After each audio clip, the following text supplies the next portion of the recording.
So we want to start with what are the public myths? What myths do you all see or hear about in the public? Yeah, you can go ahead. Go ahead. So first, obviously, that the shelter environment is a sad, depressing place. That all the animals in the shelter are at risk. The staff is rude and very judgmental. And it's hard to adopt. Any big myths or rumors that keep you from getting folks to come into your shelters that we're missing? Anything huge? Nope, these are the big ones, right? It's a sad, scary place, and they're going to judge me. So what we're going to talk about today is looking at both from in terms of your physical facility, your programs, and your staff, what you can do to reduce some of those stigmas and myths around people and approaching shelters and get more of those people coming through your doors. So we're breaking it down into 3 different categories. First is the actual shelter space. How do you change it to make it look more appealing? The second phase is looking at programs and marketing, and then the third is kind of how do you dress your staff, or how do you get the staff image to change in the community. So changing the facility or shelter, I'll let her go first, obviously. This is the beautiful Jacksonville Humane Society. I'm really incredibly proud of the work that we do in the city of Jacksonville, and we save better than 94% of our animals. But you can see from this picture, it's not because we've got some gorgeous new facility. In fact, 10 years ago, our facility burned to the ground, and ever since, we've been operating out of these temporary modular units. It did not stop us from projecting a positive image and bringing the community into our fold. Similarly, this is our old shelter. We are in a new facility now, but in our old shelter, we went from a 51% euthanasia rate to a 94% save rate. And a lot of it had to do with some of the revamping of the actual shelter space, but a lot of it had to do with rebranding the organization as a whole. And curb appeal. So obviously, this is a real clear picture, right? Paint the building, make it pretty, make it bright, clean up the front of the building. And so I wanted to start with first an example. This is Kansas City. Brent gave this to me so I could use it today. So this is what they arrived to when it came to them taking over the Kansas City pet project. And then they quickly changed it to look a lot more appealing. Flowers, changed up the signs, made it a little bit more welcoming to the people. You can see they have chairs and they have tables up there and umbrellas, and kind of brought some color to it.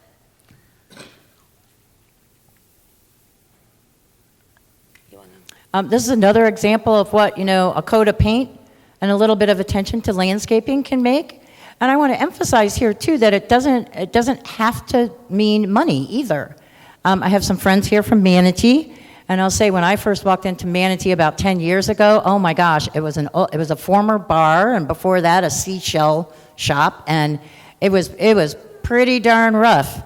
And we needed to spruce it up. We didn't do anything much different than what you're seeing in these slides here. Paint, some landscaping, some friendlier signs, but we didn't have any money. So we literally went out to the community with a wish list. We need this many gallons of paint, we need this many plants, we need this kind of mulch that we'd like to have, and oh gosh, we need this in labor. And the community responded. So one of the points McKenna and I will hammer over and over again, it's not about money and resources, it's about being creative with what you already have. I mean, this would just be a brown box, and they came in and painted some really cool images on it. So again, what Denise is saying, a simple paint of coat with some creativity. Again, this would just be a concrete brown. What I found interesting when I was doing a lot of this research, there's a lot of brown shelters, a lot of tan shelters. Our building was tan, a metal box, so to speak. So just doing something simple as putting a lot of graphic on the building and keeping it simple and clean really will make a difference. Sets a new tone. And this one, and yours has the benefit of having some drive-by traffic. This is also like signage. You're screaming to people, hey, there's animals here. This is a friendly place. Come on in. And I want to also note, I like the little help me, the Bicycle rack. I think that was clever. And there's some really cool bicycle racks out there. So this one is really depressing, but I wanted to kind of present it to say, what are some things you might change about this? Just initial, quick, what would you do to change this shelter to make it a little bit better? And I'll have to repeat what you say so it's on camera. The door, right? What is that? It's like a metal security door, right? It's awful. The lawn chairs. You can imagine staff or surrenderers sitting out there waiting to come in. I imagine staff out there smoking a cigarette or something. Right, I do see an ashtray, I think. Bars on the windows?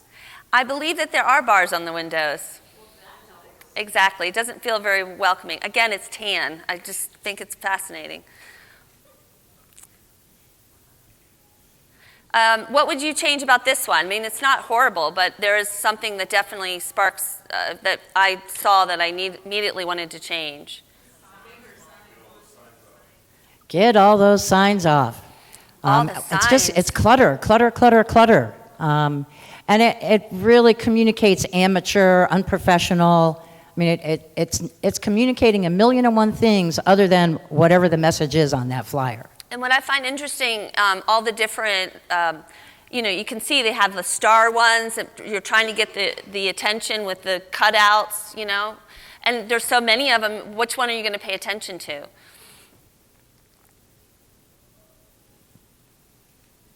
And this one really isn't a bad shelter. I just pointed it out because of the signage. I don't know if you can see that. I know it's not horrible, but it does say, adoption fee is $110, cash or check only. And I just felt like that was a little abrasive. But again, if you painted that building, cut down some of the shrubbery, it would be really a nice space. Okay, so let's go inside. This is a prime example of how simple paint and clearing up your clutter can really make a difference. I don't know what it is about paw prints, but personally, when you have too many of them, it becomes a little kitschy. You can see just simply painting, getting rid of all the clutter. They put every notice on one space. Not great, but it's much better than what it was. Because when you walk in on the top one, I don't even know where you're supposed to go, except for the information cashier, but there's so many different areas that it became confusing. And it's very playful. I mean, the first time McKenna showed this to me, I didn't realize it was the same place. I was like, oh, holy cow, what a transformation. And again, a good example of there's no big dollars in this transformation.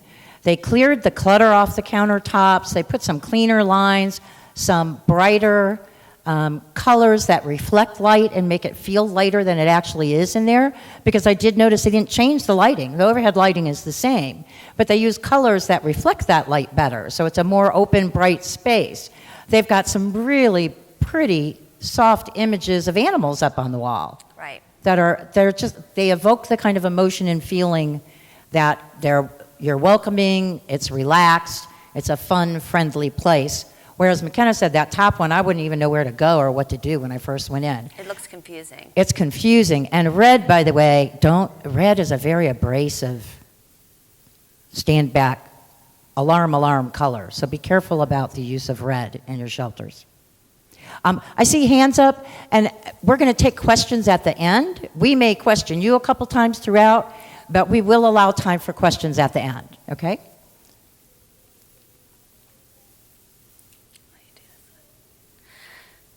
So obviously, this is a bad example. What are some real easy things you can do to clean this up? Yeah, the garland, I guess it looks like leaves. I know that it's fun sometimes to dress up places for the different holidays, but just keep in mind that sometimes that kind of adds to the clutter in the environment. All the different little pictures all over the walls, again, it just adds to the clutter.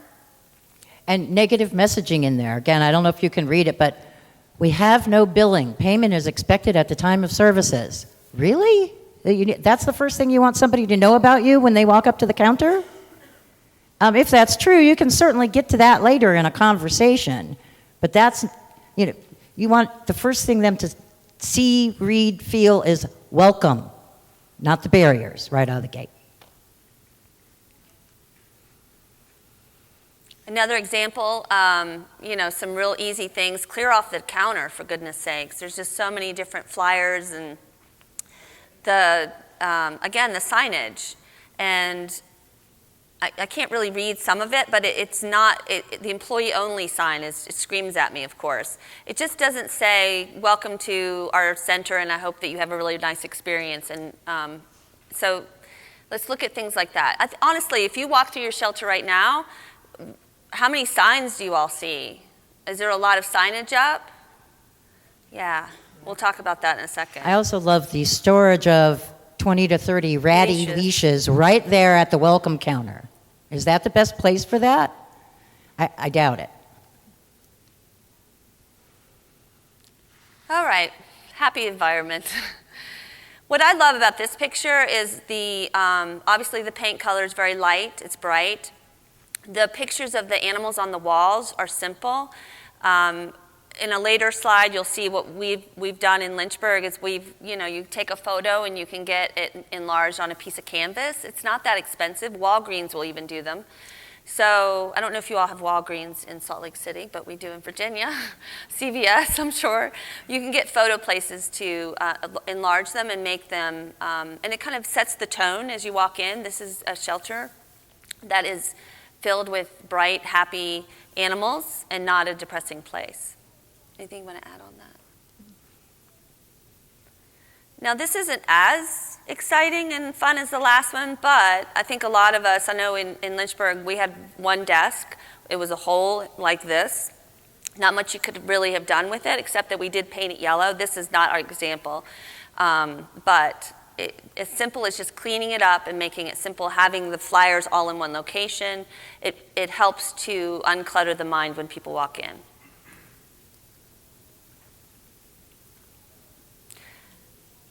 Wow, this one's amazing. Again, look at how they used light in here. Doesn't it make you feel comfortable right away? I mean, didn't the minute this image came up, didn't everybody say, I'm salivating, I wish that's what our reception area looked like. Again, good lighting in there, combination of types of lighting. They even did lighting over the artwork. Look at that, what a nice little touch. And those little lights above that artwork are less than $10 a piece at Lowe's. But what a cool little touch, and it creates a very different feel in this lobby over some of the other ones that you looked at. And so this is a great example of some really simple things. Even the desk itself has some good molding around it. It feels more like furniture than some institutional counter that you need to come up to. So many of us look like some variation of the DMV. Yeah. And that's really not what we should be aiming for. What a different feeling. These guys did a great job and almost completely absent of clutter, organized chairs in the lobby. I mean, there's just so many beautiful things. You can barely see it, but there's a plant off to the other side. They did a beautiful job with us. Okay, so we're going to move inside. So I don't know how many of you all have a barrier wall in your kennel area or some sort of a wall that is, and a lot of internal areas of the kennels tend to be kind of tan or light colored. This was just an example. Personally, I may not like some of the artwork that they used. But I thought it was a creative way of dealing with a simple wall that looks like concrete block. A quick caution on this, and that is I went into a shelter to do some consulting work, and they had just finished a project with a local college. They had lots of bare cinder block walls inside their shelter, and they challenged the art students at the college to come up with designs to do murals on each of these walls. Be really careful when you do something like that. It's a great idea for engaging the community, but you want to be sure you put some parameters around it in terms of the kinds of colors and the kinds of images they can use, so you don't find yourself in this sticky spot of having to reject their heartfelt work. And the more parameters you set up front, the easier it is to do. I'd walked in right in the middle of it. They'd already received the artwork from the college, and much to my horror, one of the ones they selected was the rainbow bridge on the wall going into our hospital. I was like, What? We want to use an entire wall on the interior of our shelter focused on the death of animals? Holy cow. And I had to stop that. And it was a shame that they hadn't given them clear guidance in advance because, I was in the bad guy seat now of turning these guys and their, I said, heartfelt work that they did and turning it away. So again, it's a great way to engage the community, a very inexpensive way to spruce up your shelter, but put some guidelines out there in advance so that they can fulfill your needs and you don't have to be fixing it on the back end. And this is kind of what she's talking about. These are examples where artists have come in and just painted really cool things on the walls just to create a more welcoming, warm environment. I really can't say a whole lot No here. rainbow bridge. Yeah, no rainbow bridge. Or paw prints. Or paw prints. I'm just showing this because this is an example of what I was talking about earlier in regards to our putting we enlarged photos and wrapped them on pieces of canvas. And the one thing I want to make note is the picture on the top is actually a board member's family. And one of the ones on the Find Happiness slide, that's also one of the board members' family. But it's important to show kids and people in some of the photos from time to time. And again, it sets a tone that you're a friendly place and that people can enjoy the animals. It shouldn't just be dogs and cats, in my opinion. I think it really does kind of set the tone and set a feeling that they can see themselves with this animal just like that family is. Yeah, because at the end of the day, we're encouraging this person-pet bond, yet so often we're not depicting that in any way. So be sure people are in your photos. Short, tall, young, old, black, white, male, female. Let them imagine themselves being that person in that picture with that adorable dog or cute kitty. And just a fundraising idea, I know it's not a fundraising one, but I'm going to throw it out there. These photos under the Find Happiness, they have been mascots over the years, and we auction that opportunity off, so they get a professional photo, and then we blow it up and put it in our center. So it's also a way to get money. Have someone pay to have their animal in there.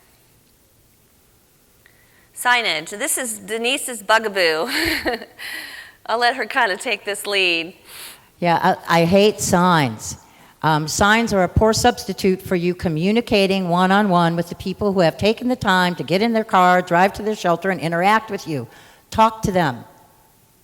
Quit putting everything in signs. They're distracting. You want them to have a personal, engaging, positive experience. McKenna will tell you, we worked together many years ago in Richmond and went from a typical crummy cinder block facility to a gorgeous brand new facility. And I was such a nut about signs that when I left there for a going away gift, they gave me tape because I would not allow them to tape anything to any walls. No signs taped up anywhere for any reason. So I'm a total nut about it. I said, signs are not an excuse for effective one-on-one communication. And do that in a friendly way. So I want you to go back next week and I want you to look at every single sign, every single flyer that you've got on every wall, every door, and ask yourself if it's really necessary. And I guarantee you at least half of the time your answer to yourself is going to be no, it's not. Even McKenna and I were talking about this yesterday, the employee-only sign. Do you really need that? Do you have problems with people sneaking around and going through closed doors? Wouldn't it be better to have welcoming signs in the areas you want them to come and explore, rather than the stop sign, the employee-only sign in big red letters, always red? Why don't you flip that around and communicate to them where they are welcome, instead of telling them where they're not welcome? Yeah, we don't have any of those either. Like, we have a door that leads to our back area that's kind of isolation and intake in our current facility, and it's got a glass door. I mean, you can see back there. We're not hiding anything, and we don't have any problems with people going through it. So looking at these signs, I would suggest to you there's not a one of them that's necessary. Not a single one of them. There's not a message there. That isn't something that you couldn't and shouldn't be communicating with somebody verbally. Some of them I would suggest you shouldn't communicate at all, verbally or in signage. but they're just not necessary. But taking, for example, the enjoy the animals sign, rewrite a sign right now. What if you really needed to have a sign, what would that sign say? Quick. Take away the quotation marks. Take away the quotation marks. Yeah, what are those for? What's that about? We are quotation happy these days. And remove everything else on that sign. Everything else on that sign. The best answer is get rid of the sign. Seriously, get rid of the sign. So again, take a hard look. The one I'm going to sidetrack just a teeny bit for just a minute on is the warning, abandoning an animal is a crime, and you're being watched by a camera. Scary, scary, scary stuff. And that's usually outside your gate. So before they ever get there, you're a scary police-like state, right? Really interesting study out there, and I can't remember, but I think it was Maddie's, on people abandoning animals at shelters. And they did a study over a course of several months, and what they learned was better than 90% of the animals abandoned on shelter property were abandoned 1 hour before opening and 1 hour after closing. So don't put a sign up, folks. Change your operating hours. So the Good Samaritan who picked up the dog on the street the night before and figured they could zip by your shelter on their way into work in the morning was a Good Samaritan, and you're not open. But you're threatening this guy that you're going to throw him in jail for being a Good Samaritan. Don't assume everybody who leaves a dog or a box of kittens at your doorsteps is a bad guy. The bad guy's the one who ignores that dog running the street. The bad guy's the one who throws the kittens out the window going over the bridge. Those are the bad guys. If they took the time to come to your property, they're a good guy. Treat them like that. That kind of signage is completely inexcusable. Completely inexcusable. And it doesn't work. It doesn't work. Who has one of the, I'm not going to embarrass you, but I've been to a shelter, they had one of those signs, and they still had animals being left there. It just doesn't work. My least favorite one on here, honestly, is I'm a forever dog. I know that sounds awful, but when I walked into Lynchburg shelter for the first time, they had something very similar of this up on the wall, and it really made me feel like I shouldn't adopt. And so as much as we want to convey to people that this is an important decision for them, we should not hang a sign like this. You should have the conversation. So, serious, you're going back Monday and you're doing a thorough analysis of all your signs, right? No one's allowed to hang a sign in my shelter without me approving it first. I can't stand it. And if you do find yourself, much like one of the photos we saw earlier, that there's a spot that you're constantly needing to post notices or flyers, and maybe it's perfectly legitimate for you to do that on a recurring basis, do one of a couple things. Put an attractive bulletin board with a frame up, and then you can change those things out in that spot. Or get a cheap frame like you would for a photo at home and put the flyer inside that frame and hang it there and change them out as you need to. So if you absolutely must have flyers around and the need to change things regularly, find a more attractive way to do that. So I put these up here to move on to the next thing, which is banners. Banners are really inexpensive. I got both of these banners on half-price banners. I think it is. You can order them online. You could even create the whole thing yourself. And it's an easy, fun way of bringing some color and life to the space. And we used them, obviously, for counting down the adoptions that we had. And people love to see this on social media, by the way. They love to see themselves on social media adopting and helping out. And this is our ugly shelter. It is. I brought this out just because of, the banner. We put a huge banner that's promoting our Summer of 1,000 Lives that we were doing at the time. And then we would change it out to the next thing, which was the Fall in Love. So we just frequently would change some of the messaging outside. Banners are also good if you're in crummy facilities like ours, because literally some of my walls, exterior walls, would not hold up a regular heavy sign. So a banner works. Okay, so one of the things that you hear a lot when you go into shelters is it's loud and it's scary and it's unappealing. So I threw this video in because it was a day at the shelter and we have a new program set up and you'll see what I'm talking about. This is a good kind of sign. How about that?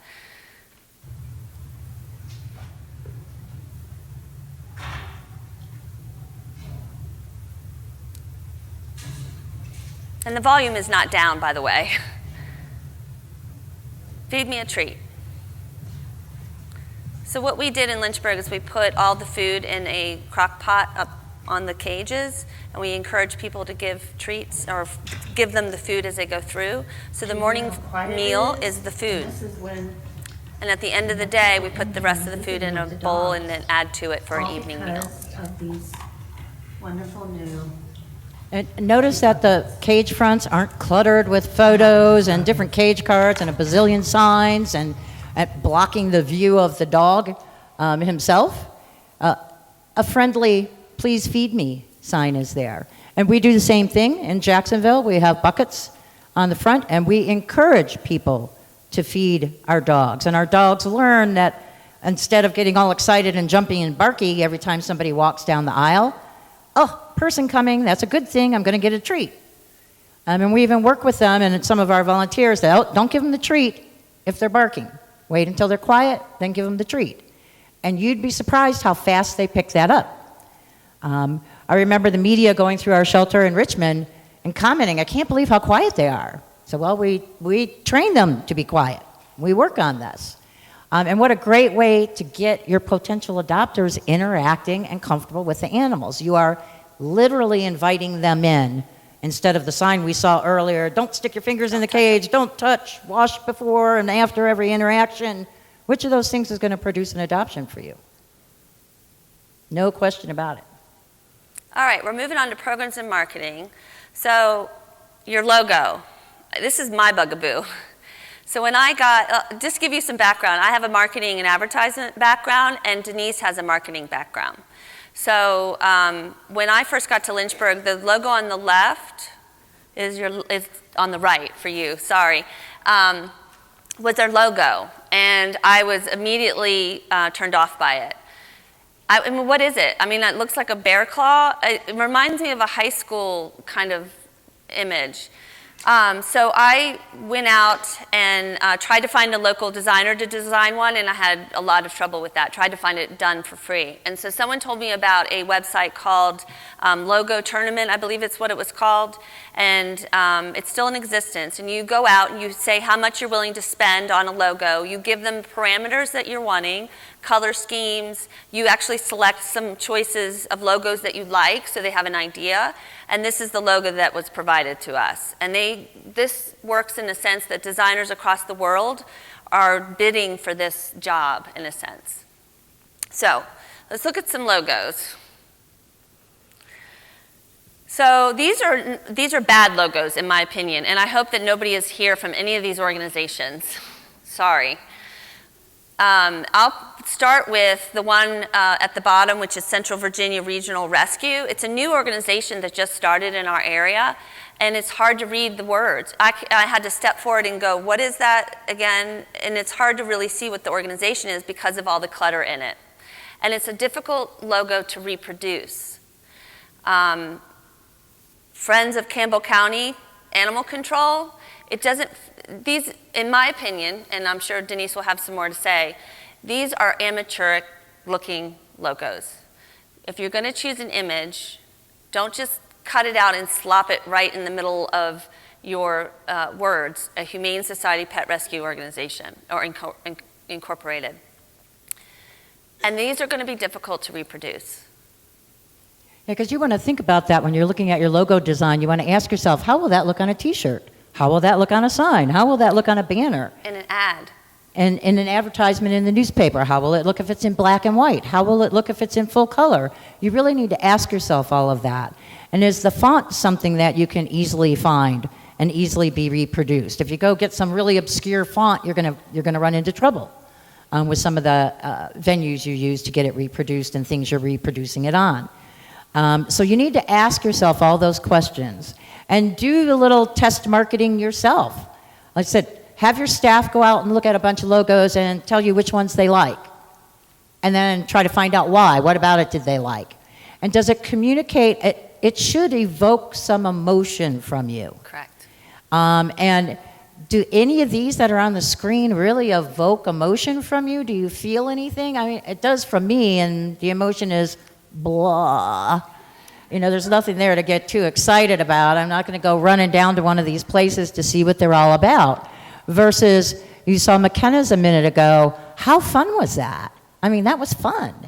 And you got that, right away, you're going to associate that word fun with the organization. So your logo appears, or at least it should, on darn near everything you ever do. And so there probably isn't anything more important for you to have as kind of your center point from which to operate than that logo. And it really should reflect who you are, both in the colors you choose, the fonts you choose, the images you choose. It's really important. And I love the resource that McKenna was just talking to you about, because to go to a commercial marketing firm to do a logo for you can be ridiculously expensive. And it's really not necessary. I think ours was $250, $300 to get that logo. And similarly to what Denise is saying, we had a choice at the time. You get to choose kind of between a number of them. And so we had a choice of one that was very emotional in the sense that it made us feel not sad, but it had a heart-tugging kind of feeling to it. But I wanted to take the organization more in a fun side of way. I wanted it to be a fun place. We wanted it to be seen as a light, happy environment. So we went with the less emotional one and went with the more fun one. And also full color is something to be concerned about, because that's expensive to reproduce if you're doing mailings and advertisement. Yeah, and I'll tell you a good example, and you'll see ours in a minute at Jacksonville. When I came in, I inherited the logo. Much to my chagrin, they had just spent in excess of 6 figures to have somebody design this logo and the tagline. I'm not kidding you. And it was 5 color, crazy expensive to reproduce on anything. It didn't reproduce well in black and white. The tagline on it was, oh, so boring. One of a kind pets, I think is what it was. Well, we're a whole lot more than that. So we went in and did some minor modifications to it, because the cheapskate in me couldn't throw that 6 figures out the window that they spent. But we did change the tagline, we did modify the colors in it, and did a few changes to it to make it a little bit more reproducible and more representative of who we were, but like I said, did not take license to change it entirely because of the investment they had in it. All right, so this is the same organization, obviously, Madison Green Humane Society. It's an organization that I went up and actually consulted with a little bit. Did a visit, and the first thing I told them is they needed to change their logo. And they were floored. They thought their logo was better than my logo. And I said, well, in my opinion, it just doesn't evoke what you're really wanting to say. And so they did change it. They changed it to this logo next to it. And it's not a bad logo, but it has a problem with it. And do you all know what that problem is? Well, it's only a cat rescue. So that's why it's only a cat to it. It does take a second to figure out it's a cat. The cat really doesn't say much to me in regards to what it's doing, but it's the color. One of the things we learned when we were at Richmond is that red and black is a very aggressive combination. It doesn't make people feel good, it puts them on edge, and it makes them kind of do a standoff feeling. So if you have a red prevailing in your logo, you want to look at that and change it, in my opinion. Especially if it's paired with black. All right, so these are wonderful, light, happy. Can you see the difference? I also noticed there's a lot of green being used lately. But I personally love the Asheville's Humane Society because the cat's doing something. There's an action there, but it's an easy to reproduce logo. I know that your favorite was the Humane Society of Washington County. And so I think this evokes a different feeling. You can see the difference. And this also tells me that these organizations are professional, in my opinion. Yep. But didn't you instantly get a different feel when this slide came up than the other one that was all black and white and red? I mean, it's real. Like I said, it evokes certain emotions in us. Taglines are important. Like I said, when I got to Jacksonville, tagline, one of a kind pets. Well, that means a lot of things to a lot of people, but it really didn't say a whole lot. And much like McKenna and her organization, We wanted to communicate that we were a happy place. We were a joyful place. And so our tagline, with some help, was changed to generosity breeds joy. So a really fun twist on the word breed. Generosity does not just mean dollars, that's generosity of spirit. And we apply that to our volunteers, to our donors, to our adopters. And that word joy, I mean, that communicates something very different and sets up a very different expectation. And McKenna's, find happiness, holy cow. So they're not telling you to come find a pet, they're giving you a life-changing experience. And those are the kinds of things with just a couple of words, a shifting and changing of a couple of words, that you can evoke a very different feeling and create a different expectation from the community that you want to engage with you. Ours originally was giving animals a second chance, which is fine, but this is definitely a much better tagline. It's quick and easy, and people recognize it when they see it. All right, websites. Paw prints. Paw prints. I'm not a fan of paw prints. The entire staff knows this. So whenever I see any kind of sign with a paw print on it, I get a little like, okay, it's just overdone. I'm not suggesting you remove them altogether, but let's be conservative on the amount of paw prints that we're using. And this is just too many paw prints. And honestly, it's very bare looking to me. And this is an actual website. I'm picking on them a little bit because you'll see another thing from them later.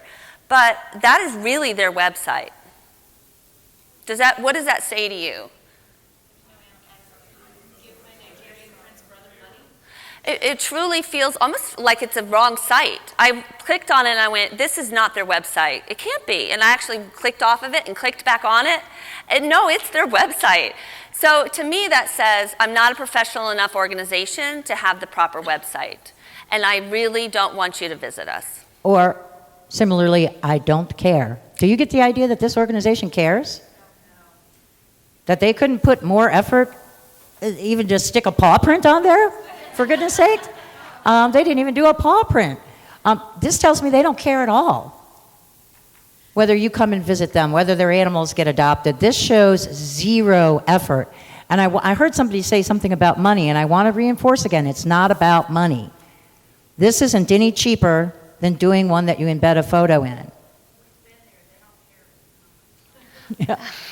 Joe, oh, sorry, I won't repeat that. Yes, I agree. In all honesty, I believe it's a good organization. They do some really good work. And unfortunately, their website doesn't show any of that. You would know nothing about them, other than what Denise says. They just didn't take the time to care enough about it. This is my favorite of all of them, truthfully. When I pulled this up, and I was randomly just looking at websites, I thought, is this a tax what is this? Again, paw prints, right? Paw prints, people. You're going to see a theme through this. Yeah, and there's actually paw prints layered on top of other paw prints. And their logo is interesting. But, it's a Statue of Liberty on the front page I just thought that was really interesting. And we totally get the importance of recognizing sponsors. Correct. And there's value to your website to them. But there's a way that you can do that tastefully. This is not it. That should not be the first thing they see. And look at the font. This is a bugaboo of mine, is any kind of scripted fonts should not be on any ad or any website. That script. It's hard to read. And you shouldn't use all caps either. It's hard to read. The way that the eye looks at words is it looks like it's a graphic. And so it's easier to read those words that are up and down and simple and clean. This takes a minute, and I have to look at it a couple times to really understand that that's saying saving more animals. So it just turns people off. And often our attempts to be fancy make our message get lost. So don't like break your arm to try to make something different. Some things are the same because they work. So don't mess with the good stuff that works. No more than 2 fonts. Seriously. Okay, so again, paw prints. But what's wrong here for me, what's wrong in your eyes? There's a lot wrong, but what's the big thing that jumps out on you? Right. So when you click on each one, it pulls out and it has a graphic of a dog, a cat. The colors are very offensive to me, and I think it just feels muddy. And I just think that it doesn't say anything other than this is amateur time and someone kind of created this on their own. But you're right, when you click on it's hard to really navigate through it. And what you can't see, I don't know if you can, in the very top bar, there's an image of a cat kind of subtly in the background. Yeah. And what's interesting is their original website was even worse than this. And they went and they showed this to me thinking this was going to be a better website, and it was better. But I've gone back to them and say, this is a lot, you need to change a lot of it. And so we're hoping that they listen to what I had said in regards to some of the changes.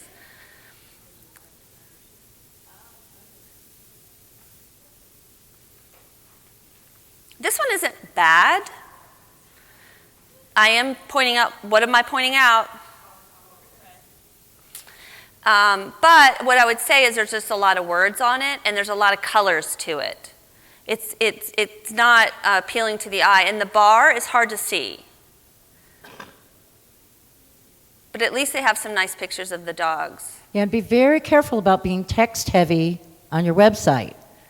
Lots of data out there. I encourage you to access it about what it takes for them to click through, because you want them to click on something and move on. Clearly there's some action you want them to take if they go to your website. Make sure it's easy for them to take whatever that, kind of decide for yourself what are the top 2 or 3 things you want anyone coming to your website to do. What are the top 2 or 3 things? And then make sure, I heard donate, adopt, Yeah. and volunteer is probably the third, although arguably assistance programs, other things. But what are those top 2 to 3 things you want them to do, or even better, the top 2 or 3 things they're usually coming to find out about? What do they want to see? And make sure that's crystal clear to them up front. Don't make them hunt for it. Then if they click on the link about, I want to know more about the history of Madison County, let them click on a link and then they can go and read it. But for goodness sake, don't put that all up there up front in text.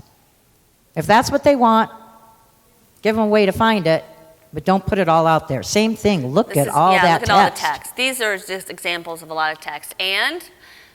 Paw prints. Yeah. How many of y'all have, I'm not going to ask the question. I don't want to know. So, so the pictures on the top, it's too much to the eye. It's too many photos, too many pictures. Again, a lot of text and a lot of paw prints. And the color scheme is interesting for me. All right, how much nicer is that? Doesn't everyone just go, this is much better, right? And I also want to point out, because we've trashed red, look at how well they used red in this. They balanced it with another primary color, blue, on the other end. They used it carefully. They had white out against it. So this is an example of red well done. And it's not super red. Nope, it's a nice It's like soft a subtle red. Another Isn't that nice? Yeah? Simple. This makes me want to go to the beach with the dog.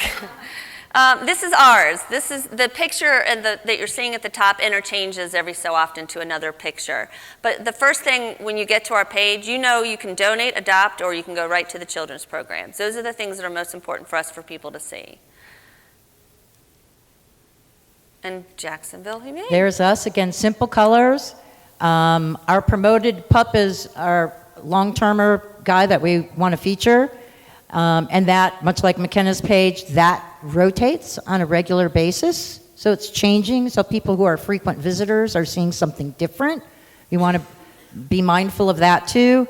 And then we've got kind of our top 4 things and easy buttons to hit and get to, whether you want to adopt, volunteer, donate, or talk to the animal hospital.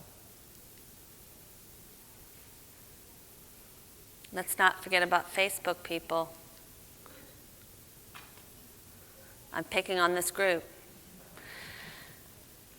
Do I have to say it? The colors, the purpley mauve, the hearts, the paw prints, and all of the photos. It doesn't really say much other than there's a lot going on there. Doesn't really, for me, it doesn't give me any kind of good feelings. Best Friends, they have a really good Facebook page. It's simple. And I love their logo. And this is just ideas that I threw up here. When you have different events coming on, don't be afraid to change out your cover photo to whatever event you have. But again, keep it simple with a big photo of some sort.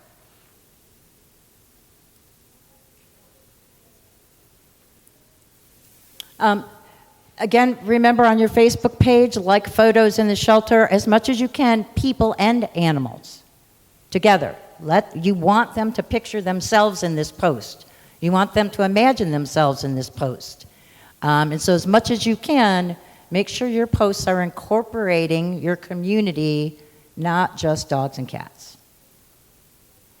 This is a fun example that we did on Facebook. We're in Jacksonville, Florida, home of the Jacksonville Jaguars. Yeah. Any fans? No, they're all in Jacksonville. And it was draft time. So the beauty of Facebook is it's real time, right? So take advantage of current events and things that are happening. So the NFL draft was going on. So we named our first kitty Jalen Ramsey after the top draft pick. And we perched him on some Jaguar print material, and it caught like wildfire. And then our Jaguars saw it, and they picked it up, and they featured him on their NFL Facebook page. So how cool is that? And Jalen himself tweeted, "Oh, look, there's a cat named after me." So take advantage of current events. That's one of the beauties of FaceTime, is it's real time, it's current, so make sure you're taking advantage of that. This is another example. This one's lengthy, but it was the end to a follow-on story that we'd been tracking regularly on Facebook for one of our long-timers. Whenever a dog hits 90 days in our shelter, they go to this super promo list, and we pull out all the marketing stops for them. They go up on billboards, they go on Facebook, we track their story, we do everything we can to get them out in front of people. And we had so many people following Roberto's story that when we finally were able to post that he'd gotten his home, not his forever home, his home, we got more than 1,000 likes just on that one post. But that's how much following we achieved through Facebook just by tracking this one dog's story and our quest to get him the right home. All right, so this is something that my staff actually did just yesterday at the end of the day. We had a Free Cat Friday today. And so it's of course, the season 4 is on. Who watches it? So if you don't watch it, it won't make sense to you. But the animals, trap, trap, trap till the cages fall. The cages fall, today is new, and everyone is waiting on you, and you've got time.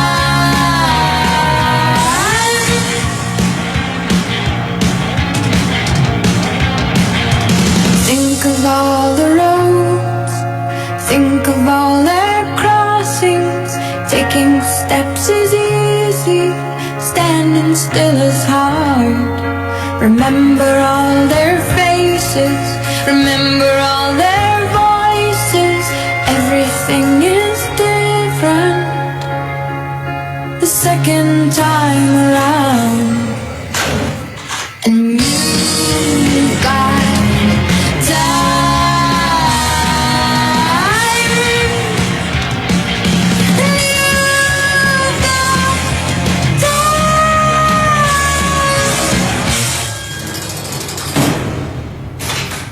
Give her and her team a round of applause. Was that cool? was that cool? I mean, all of the right things in there. We had people and we had cats. We had current events. We had action and movement. That was phenomenal. Thanks. Phenomenal. I was really pleased with it this morning. They had to ask permission because of the jail concept, having it be, and so I've tossed that around in my head, and they did that really simply with an iPad and an iMovie app. It was really not hard to do. And then this was an example of what Denise was saying about staying current. I mean, I just learned about this Pokemon Go literally in the last 2 days. I kept saying, what is this Pokemon thing? And I actually downloaded the app yesterday. It's so much fun.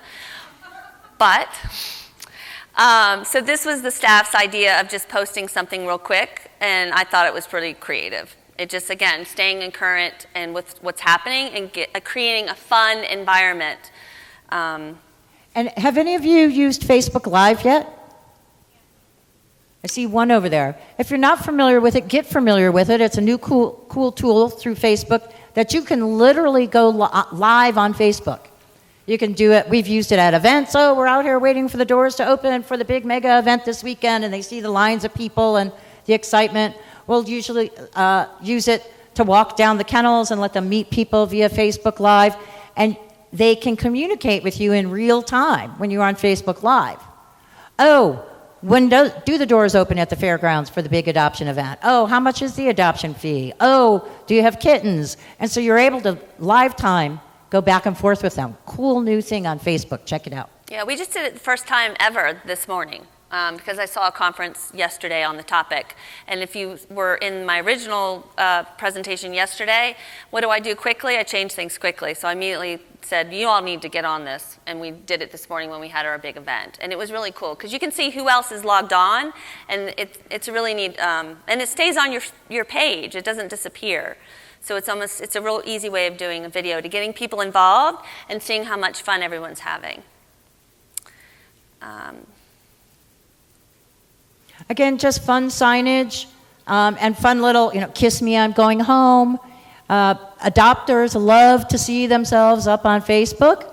And it's also a great way of getting that person who's on your page to envision, could that be me? Could that be me? More of the same. This is a lousy photo, but this was a story we tracked and followed on a dog who'd been lost for months to the sky and reunited. People love stories, and in Facebook, sometimes it is okay to go with a little more text if you've got people following you and you have a compelling story. This is one of my favorites. We're forever hiring, and so the traditional routes of getting people to work for you don't produce the same results for us that our own Facebook page produces for us. You've already got people on there who love animals, are somewhat familiar with your organization, and so instead of just sticking up a want ad, put the fun picture up, picture yourself here, and got floods of applicants in. This is another example of taking advantage of a current event going on. This one backfired on us a little bit, but in a really fun way, and I'm sorry that the captions aren't with it, but the Jaguars were playing the Green Bay Packers that weekend, and so anybody who came in Jaguars gear got their adoption fee waived. And this woman boldly marched in with her cheesehead Green Bay gear. And so we waived her fee just for being such a loyal fan to the Packers. It was a lot of fun. Okay, we only have 5 minutes left. So let's buzz through some of these if you don't mind. And these are all just examples of fun photos, tripping up your Facebook page in a little bit different way, getting kids, NFL mascots involved and on your property and celebrating with people that you're doing those things so that they see you aren't that scary place. This is regular media spots instead of the usual deer in the headlights staff member. They're spayed, they're neutered, they were microchipped. Well, they know all that stuff. Instead, we get our media to actually engage with the animals. You see, actually get on the floor, have fun with them, talk about them, and we get our media involved in a different way. Another good example, kids reading to dogs, very popular program. Our dogs love it, our kids love it, our community loves it, and we have a very crummy facility. They don't care. We pull up a little chair, they sit down right in front of them, and they do it. So just real brief, if you're going to do adoption events and promote some events that you have coming on, you kind of want to look at it in 2 ways. You can use what Denise's organization has done, some really touching photos that really draw you in with the eyes and how they're looking at you. Or you can go the more fun route. I just threw up some fun, kind of interesting adoption event flyers and promotional things that we did. Okay, so if you're going to pull everybody to your shelter, This is us now being a little preachy. You're going to get people to walk through your door, look at your adoption policies. Are they barriers to adoption, or are they inviting people to take home pets? And this is a whole nother session we could have, and we're not going to go there. But I just want everyone to really think about it. Are you projecting a feeling that you don't trust the public? And you just spent all of next week getting those crummy signs down and changing all those things, then only to be the judge and jury of everybody who walks through your door. You know, it's counterproductive. And if you have staff that is doing customer service type jobs, make sure that they like people. I know we giggle, but it's true. So one of the things that Denise mentioned that I thought was really great is, you want to project an image. So what your staff wears is important. When I first got to Lynchburg, they didn't have any staff uniforms at all. They were just wearing whatever t-shirt they wanted. So we created some t-shirts, bright colors. We also do different t-shirts for different events that we have coming up. For instance, the one it says Summer of Love, and it says Lynchburg Humane, and we're doing a Summer of Love kind of hippie theme going on right now. And the staff can wear whatever t-shirt they want, as long as it represents Lynchburg Humane Society, and I don't care what pants they wear. We kind of wanted to have a fun, hip kind of environment for us. Similarly, we had everybody in our organization in scrubs. They were in friendly colors with the logo on it. But I had somebody come through one time and said, that feels really clinical to me. Are they all technicians? And I went, whoa, that's not the feeling I was going for. And so we put everybody into t-shirts. We instantly changed. And only medical staff now wear scrubs. Because, again, purely unintentional, but we were projecting an image that I had no idea we were projecting. So be sure you tap into folks for feedback. And this is what we switched to instead. Much like McKenna's gang, we've got our logo on there. We have different, I am kind, I am caring, I am compassionate, I am generous. Our volunteers are in green just so that we can identify them more clearly from a distance if we need to.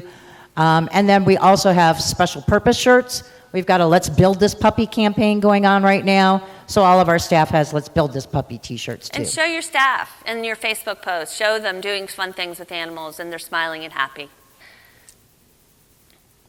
And this is what we are currently in. This is our new building. We just opened a year ago. It's a 25,000 square foot building. You can see a lot of bright colors, a lot of open rooms for the cats and the dogs to be in. It doesn't feel like a shelter. It's truly a center for people and for pets.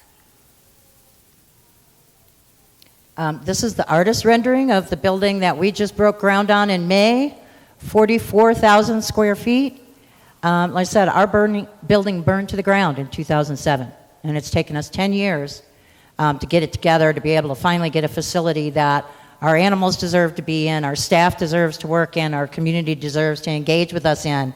But I think the most important message that McKenna and I would like to leave you with today is it's not about a brand new shiny facility. As giddy happy as we are to be down the path having that, the absence of it did not stop either of our communities from engaging with us and either of our communities from achieving better than 90% live release rate. It's all about us and our attitudes and how you communicate that with what you've got. And these are our final thoughts. Basically, try and stay positive as much as you can. I think it's okay to occasionally show the sad story on social media, but it shouldn't be all you're doing. Take down your signs and your clutter and get rid of your paw prints, people. No more paw prints. Inexpensive banners are really great ways of dealing with things, and people won't believe in you as an organization if you don't believe in people. Thank you.